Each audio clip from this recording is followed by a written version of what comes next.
Bom, pessoal, vamos lá. A gente está aqui hoje para gravar mais um episódio do nosso upgrade de carteira.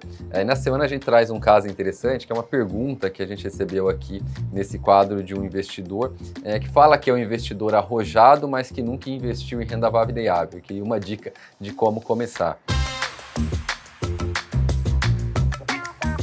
Bom, essa é uma pergunta interessante do meu ponto de vista, porque normalmente para você saber qual que é o seu perfil de investidor de fato, você precisa ter alguma experiência com investimento, para saber como você reage, se você de fato é um investidor agressivo, arrojado, ou se você é mais conservador, né? Então, o que eu sempre digo, se você não tem experiência, não conhece muito sobre investimento, o ideal é você ir mais devagar. Outra coisa importante, que é assim, para levar em consideração nessa situação, é que seu perfil de investidor, sua capacidade de absorver riscos, depende tanto da capacidade, vamos dizer assim, se você tem recursos para absorver esses riscos e também da sua disposição, né? Então, muitas vezes a pessoa olha ali a disposição, fala que tem disposição para correr risco, isso é uma parte importante do processo de conhecer o seu perfil de investidor, mas a segunda parte é como ela tem relação com a capacidade de absorver esses riscos. Por exemplo, se você está investindo agora, mas espera usar esses recursos daqui a 2 meses, 3 meses para comprar um apartamento, para pagar uma festa de casamento ou coisas desse tipo,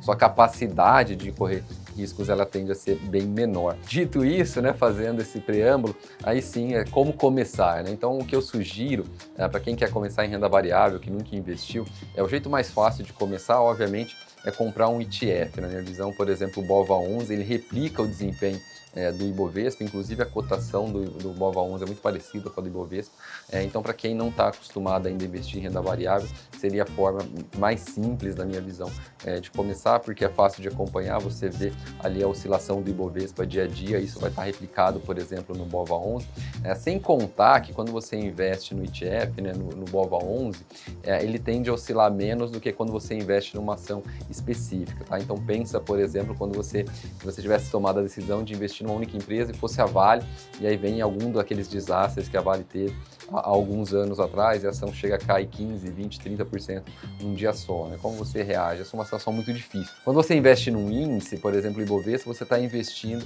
em mais de 80 empresas diferentes, então o risco tende a ser diluído. Bom, então essa é a dica que eu tenho aqui para esse investidor. Eu gostei, como eu falei, gostei da pergunta, selecionei ela para falar aqui porque ela tem alguns conceitos importantes, essa de como começar na renda variável, mas também analisar um pouco como você define seu perfil de investidor.